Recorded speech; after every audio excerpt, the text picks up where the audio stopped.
Hey everybody, this is Craig from the Homeowner Show. So glad that you could be with us again for another episode of the Homeowner Show. We so appreciate you tuning in every single week to get more information on how to be a better homeowner. This week we're bringing you a special holiday edition of the Homeowner Show from a live event that we did here in the Houston, Texas area. We hope you enjoy. We're going to break this one up into two parts, and so we'll be back with you in 2 weeks with another great interview here on the Homeowner Show. Until then, enjoy the episode. Awesome.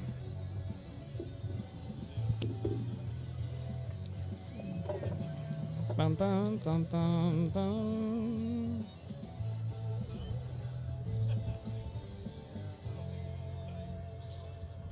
All right. We're probably going to get kicked off Facebook for using unlicensed music. Probably. Yeah. We got to be careful about that. Oh, good. Here's some Bon Jovi.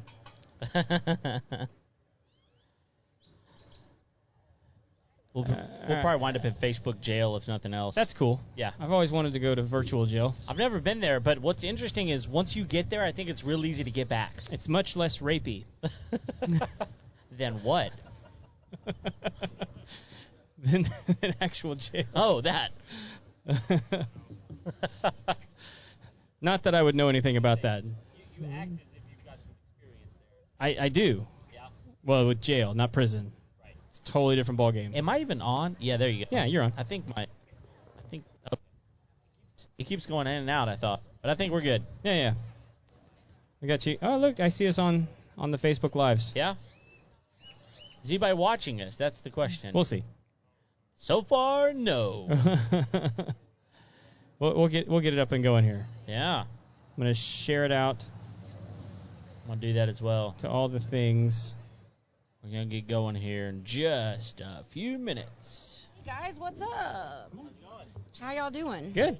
It's been a minute since we talked I on know. here. You Yeah, might it's have been too inspected long. a house or two since then. I have, and you know what was really cool is the last one that we did, I told anybody that needed, no matter where they were in the country, to reach out if they needed help. And we've actually been able to help several people in other states, actually, just by getting them connections to good inspectors. So Hey, that there was you go. kind of cool. Yeah. So y'all, you know. It's like one in Florida. One in Florida, and I have one in Colorado, one in Michigan or something like that. Okay. So that was cool. Yeah. Nice.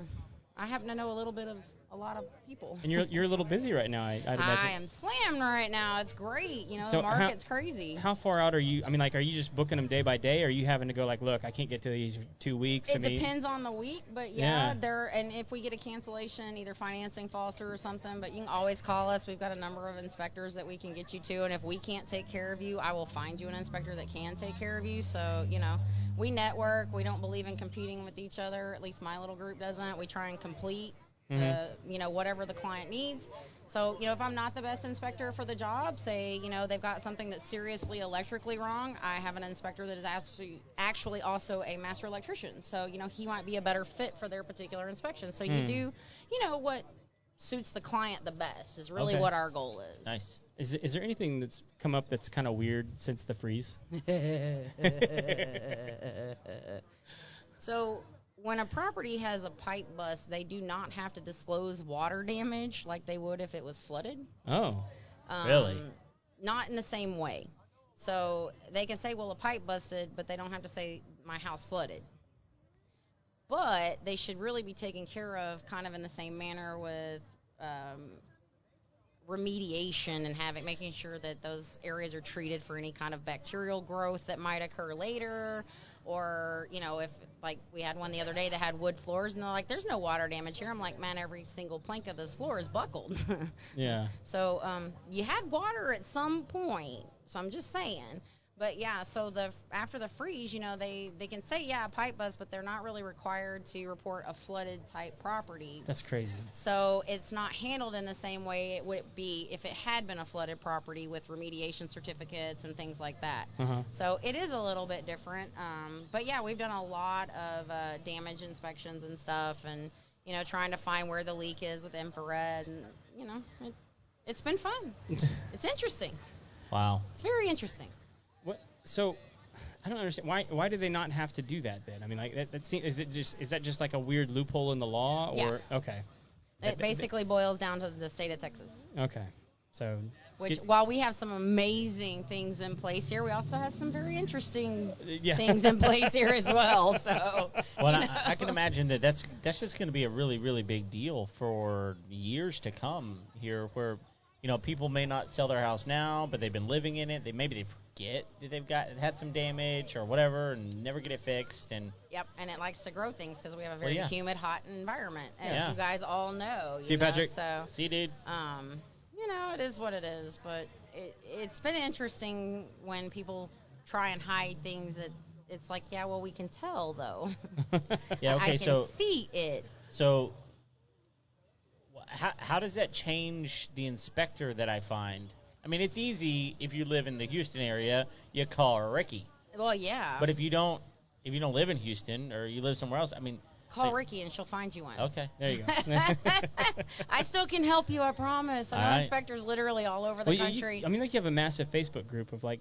I do. I have. We just hit over 2,000 followers this week, actually. Yeah, nice. Jim Greene from the Biohazard cleanup. Is that this guy right here? Yeah, the crime scene cowboy. Okay. So he does like cigarette cleanup. So if you got cigarette smoke or pet smells or somebody unfortunately passed away in the home, he does all that kind of icky, gross cleanup. Does he want to come over here and? Yeah, he's out here. And Jim, I need to talk to that guy. Say hi, Jim. Yeah, we need it. I actually did his daughter's house, and they had it's a brand new home and it had some massive framing issues. And so I had put up a video on my Pink Flamingo Inspections Facebook page, and Jim shared it. And for an inspection video, and I hate this word, but it kind of went viral. So we've had almost 12,000 views on just this one video about a brand new $300,000+ home that had framing that was literally built with scraps. Whoa. It is a wild video. If you go to the Facebook page, it's the first video when you hit my videos. It is mind blowing. It's on the Pink Flamingo page? Yeah, on the Facebook page. It's Pink Flamingo Inspects, I think is what it is. But yeah, that was a wild inspection. Literally scraps were holding up the entire peak of the front of the roof. Oh my goodness. It was. And, if one nail doesn't work, 22 is gonna, right? Yeah, well, obviously. Well, unless you don't nail them into anything. Oh. And they just go straight through the material. Yeah. So the real question is, did they buy the house? My understanding is it's currently in a process that I am not allowed to speak about. Oh, okay, yeah, there you go. Oh, there's some litigation going on. It sounds like that is probably going to be the situation, so I'm going to reserve my comments on the further progress of that situation at this time. But that's the direction that goes, isn't it? Well, if you can't put a bird's mouth cut into a rafter and set it on the top plate of a house, and you've got like a 3-inch gap, and it's every single one of the rafters, yeah, that's a problem. So. And you ought not be doing that for anybody. No, that should never happen. Because I can just imagine, like right now in this market, it's like, yeah, they glued a bunch of Jenga pieces together to frame this thing up, but it's the only one available. Yeah, and we're going to pay over asking to do it. That's the fun part. And materials are in such short supply right now. They just don't want to pay for the wood. Yeah, that's right. Materials, but nails are cheap. Nails are a lot cheaper than wood, and Lord help you if you need a piece of OSB right now. Oh, my goodness. Good luck finding it when you do. Yeah, how much did Eric say it was up in Portland right now? Like $53 a sheet. So before COVID hit, a sheet of OSB was like $7.26. Yeah. It's now like $52.90-something. It's insane. It's mostly glue. Yeah, right. It's literally the offshoots of when they process 2x4s. Yeah. So it's literally scrap material that they've made into another material that they sell for a premium. Have you seen that meme that's out there that said my wife told me to take her somewhere expensive? Yeah, and he takes her to the hardware store. Yeah, they're sitting in the lumber section with wine. I like the hardware store anyway because I'm just that kind of girl. So that would be an ideal date. But not every chick likes that. So I'm just saying, maybe not do that if you want a good outcome. Okay, fellas. Yeah. All right. Unless your wife's a home inspector, and then she might like that. All right, so we're up here. We got the crawfish going. You've been cooking crawfish since like yesterday, right? The inspection company, Pink Flamingo, did sponsor the crawfish, and I just happened to know these guys at Texas Boil Team, and I invited them to come out and cook their crawfish because they only do private events. Okay. And their crawfish is amazing. So I've been cooking and cleaning and helping with crawfish for quite a minute now. Crawfish Nick's up on the Weta is some of my friends, and so I've been helping them process crawfish coming in from Louisiana for a number of weeks now. So they helped us sponsor crawfish, and nice. So we have like 300 pounds of crawfish. Everybody needs to come eat some crawfish. Yeah, and like you said, all the proceeds are going to... If anybody donates anything to the crawfish, it's all going to Habitat for Humanity and Rescuing Angels Rescue, which I highly recommend if you don't even come out to please check out their information and donate. Yeah. Habitat for Humanity obviously benefits anyone in our community because it provides sound housing for, lower income families, and a lot of single parents depend on some of those communities to be able to afford their home and make an investment that actually is going to be worth their time in the long run, and they're not just spending money on rent. They're actually going to own their home. And the great thing about Habitat for Humanity is you actually have to serve a certain number of hours of working on the home. So they learn skills and they learn about the process of building their home and taking care of their home once they're in their home. So we're really big into Habitat for Humanity. I've actually worked on a couple of the neighborhoods off Aldine Westfield. It's really cool. I love going because a lot of times it's retired tradesmen, and so they teach you so many skills that just aren't your average information. And then Rescuing Angels Rescue is particularly special for me because if any of you know me, you know about my little chihuahua that I found on an inspection named Baba Yaga. And she was like less than 4 pounds, had no hair. She just looked like a mess. She looked like a little chupacabra. We didn't know what she was. And this rescue, because I didn't intend to keep her, helped us vet her and get her healthy, and they asked us to foster her in the meantime because they didn't have any fosters, and I, Rikki Neel, am a foster failure. Baba Yaga still lives with us. Oh, man. She's been with us over 2 years. She is such a joy and a love, but still I really looking for think... a home?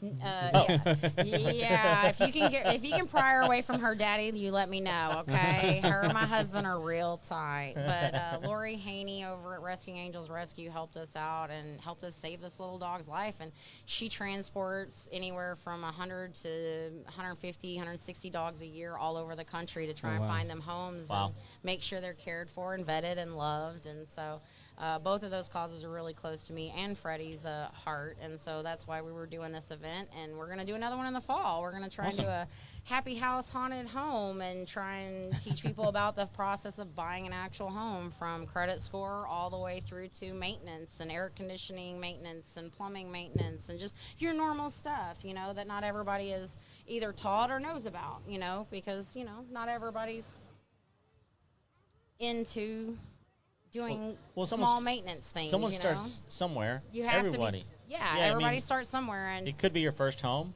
Yeah, and it could be your 30th home, and Absolutely. It's just not something you know. Yeah. So and if you're going to be an investor, it's really great because then you'll learn how to take care of your investment properties yourself and not spend so much money. Right.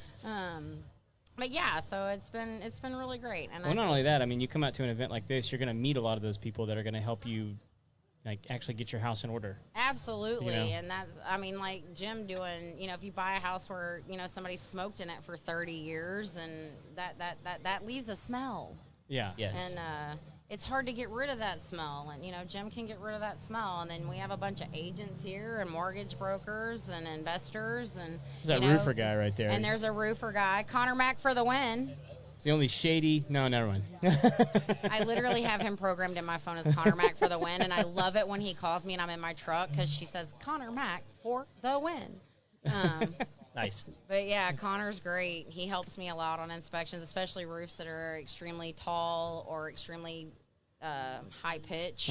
So if I got a 10 and 12, I just call Connor because he's got the cougar paws and I don't have to spend $700 on a pair of shoes. He's already spent $700 on a pair of shoes. That's right. Make him go up it's there. him that's falling off, not me. Exactly. That's right. I'm not afraid of heights, but I am afraid of gravity. That's Every a time. law, and she's not playing. So who should we bring up next? Let's see. Have you talked to Jim yet? We have not talked to Jim. Hey, Jim. I don't think we've ever met Jim. Come We've never on. met Jim. Come talk about that decontamination, cowboy. When I pulled up in the parking lot, Kev, I saw that truck, and I was like, I really hope this guy's here. Yeah, no kidding. No kidding. It was actually this guy's daughter's house that is that framing video that you see on my Facebook page. Yes. Okay. Which we can't ask questions about. Right. You can't ask her questions. You can ask me. I can ask. you want, Okay. Because I will blast the hell out of that company. No, So. no. There you go. Do not buy a Coventry home. Oh. Okay. What? So she didn't buy it. She did buy it. Oh, she did buy it. She did buy it because it's still worth about $50,000 more than what she closed on. Okay. So Wow. they tried to get her not to buy the house because they could have sold it for another 50 or 60 more than what she bought it for. Good grief. So Wow. All right. So Speak into the mic there. So she was. There we go. Ricky was telling us a little bit about what you do. I want to hear it in your words. Like Yeah. what? Because she was telling us some of it was a little scary. yeah, some of it can be. So in a nutshell, I'm the stinky house guy. Cigarettes, cigars, cats, curries, cadavers, whatever. It doesn't really matter. If it stinks, we fix it. Okay. So, but aside from that, we also do the things that most people don't want to do or unwilling to do or unqualified to do. We do biohazardous cleanup. We do crime scene cleanup. We do a lot of unattended death cleanups and hoarding houses. Okay. So we really do the nasty stuff. So we're biohazardous cleaners. Yeah. Is really what we are. So nasty. Dead animals. And like, can you actually go find them? Like if like in a wall? Yes. Do you have a way to locate them? Yes, or? I do. Yeah. Yeah. We use an infrared camera for that. Okay. Yeah. It doesn't always work. Because So- sometimes they're cold. Yeah. Sometimes they're cold, or sometimes the house is well insulated. Yeah. And they're harder to find, and so. In those cases, it can be very costly to find those animals. So like before you can get there, because I imagine sometimes people call you like, look, there's this god awful smell in my house, and you're like, listen, I can't get there till Tuesday. In the meantime, why don't you do this? What do you typically tell them? we typically tell them we'll be there in a couple hours. Okay. We're a 24/7 company. Okay. So we have a pretty fast response time. Yeah. Well, you almost need to in order to make sure that it doesn't go cold, right? That really is kind of the thing. Besides the fact that by the time you start to smell it, especially if it's in an attic or in a wall, by the time they start to smelling it, it's pretty well decomposed. Right. And depending on the size of it is going to depend on how long that smell is going to linger. So if it's just a mouse and it's winter, you may never smell anything at all. Yeah. But if it's a rat and it's summer, you're going to start to smell it, and you're going to have to figure out where it's at. And we had one actually last winter that we did. It was 2 dead possums. And one of them had to have been close to 27 pounds. I mean, my goodness! It was like this. It's like a raccoon. Are you sure it wasn't a raccoon? It was not a raccoon. That's what I Wow. thought at first. I thought it was a raccoon, but it was a huge possum. Ah. And it was a $1 million listing. Oh. And what's worse is this. When we finally did find it, it was 100 feet from the front door. In the master bedroom, but as soon as you open the front door, it just knocks you over. Ooh. So, and it took us 3 days. There were 2 of them because we found the first one and thought, okay, we're good.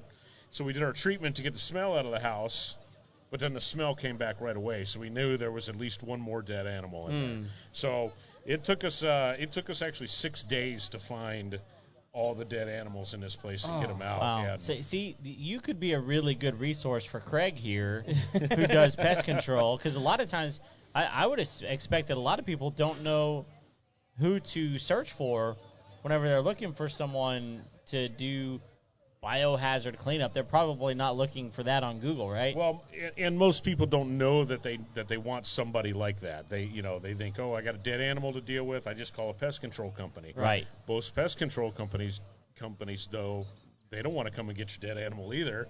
Not really. Right. We will. We just, they'd really rather keep them out of your house, Yeah. which is really kind of the whole point of pest control. So I work with a lot of pest control companies, at least in Cypress and Katy area. Okay. And then I work with a lot of animal control companies as well. Because I've got one guy in particular. He owns a company that deals with wildlife. But anytime he only deals with the living. If it's dead, he calls me. And so we also do a lot of attic decontaminations from rodent infestations. Yep. We did one, in fact, 2 weeks ago, and it always happens on a Friday night at 6:30 when Of I'm course. getting ready to take Yeah. my wife out for dinner.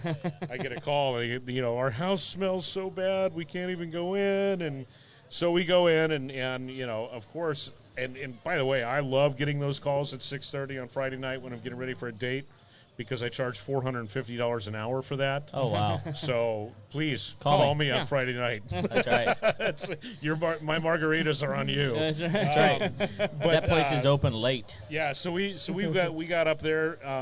We found the rodent hanging out above the master bedroom, but there was not a single square inch of this attic that was not there. I mean, literally, if you did a per inch count, there was at least 10 feces per square inch Oh, my in this goodness. entire attic.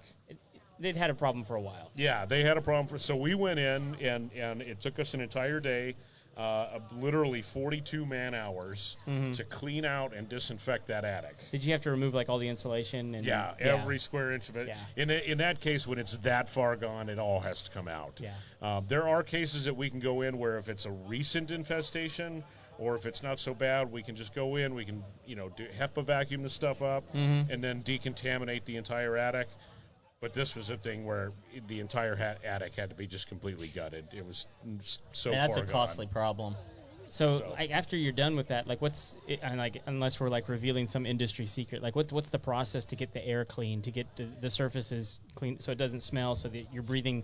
Because I mean, like that's an air quality problem. It is an air quality problem, and her children were suffering from allergy issues in that particular case. So we have a product that we use in the attic first, and that's made by Neosan. You have to be qualified to use the product. It's stupid expensive. I charge $480 a gallon for this stuff. Wow. But there is no biological substance known to be harmful to man that this doesn't kill. So it kills every disease. It kills every virus. It kills every mold. It kills every fungus. If it is biologically harmful to humans, this kills it instantly. Wow. And once it's applied to any wood surfaces, that wood becomes antifungal for life, and it's guaranteed for that. Wow. So when we do apply this stuff in an attic, we fog out the entire attic and apply it to every single member that's exposed. And then not only have we decontaminated the place, but I actually give them a certificate that says that attic's going to be mold-free for life. So that's how good that stuff works. Yeah. So, and we use that same product for crime scene cleanup, for blood, for bodily fluids, anything. Does it actually remove them, or just like It turns them into nothing. wow. It literally turns them into nothing. So you can get up blood and things like that? Yeah. So we used to have to use 2 or 3 different products for cleaning up blood. First, we'd have to use an enzyme to break down the blood and kill all the proteins in it, and then we use a disinfectant after that, and then a second disinfectant. With this, it's one shot. We just put the same product on it, and it gets rid of all that stuff. So, Man, that's crazy. That is crazy. We probably need to actually bring you in the studio to do like a deep dive on some of this kind of I'd stuff. love to do that. I love talking about this stuff. No, man, so. we could talk for hours about this for sure. Yeah. So we work. Yeah, I get calls from pest control companies all the time, and it's because even a lot of pest control companies, they don't want to deal with some of the stuff that I deal with because quite frankly, what we do is hazardous, especially when you're dealing with rodent waste. There's things like hantavirus, and it's mostly known to be in raccoon feces, but the CDC considers it to pretty much be or can be in all rodent feces. Okay. And so once that rodent feces dries, it can become airborne, and you breathe that in. And hantavirus is basically it's kind of like hepatitis. Okay. You're not sick every day, but 2 or 3 times a year you're going to be sick, and you're going to be down for a week or 2 at a time. So it's you don't want to be breathing that stuff in, as well as all the allergies and issues that it can cause. So once we get done with those decontaminations, we do that stuff in the attic. Then we do a clean air treatment in the house to treat the entire house and make certain that everything is sanitized, and it sanitizes every surface and all the air in the house. And generally, depending on the air quality of where you're at and how often you have your doors open, these treatments can last for up to a year. That's amazing. So. Hey, Yeah. Great. I mean, $480 a gallon. I mean, like how many gallons does it take to treat a typical? Generally, it's about we generally do about 2 gallons in the attic. Okay. You use depending like a on the fogger size. kind of? Okay. Yeah, we do an ultra low volume fogger. So what we specifically make certain that we wet all the lumber with it. Yeah. And then we fog out the entire place, so you can't see from one end to the other. All right. So anything living in there at that point becomes toast. That's awesome. I know we got to move on to some other, but let everybody, if you have a website or a phone number, be sure and share it with everybody so they can get a hold of you. So for Greene Air Technology, you can reach us at 346-254-9217, and you can find us at greenairtech.com, and that's GREENE airtech.com. And then our 24/7 biohazardous and crime scene cleanup company, that's Houston Clean Response, and you can reach us at 713-303-9393 and HoustonCleanResponse.com. Dude, thank you so much for sitting Thank down. you. It's really good to meet you. We're gonna be reaching out to. Give me a call, man. I'd love to get in the studio, man. Who do you think we ought to bring up next? You know anybody that's? I think that Christy, do you want to? I think you might want to talk about mortgages. Yeah. Who you got? You want to come up here, Joel? There you go. All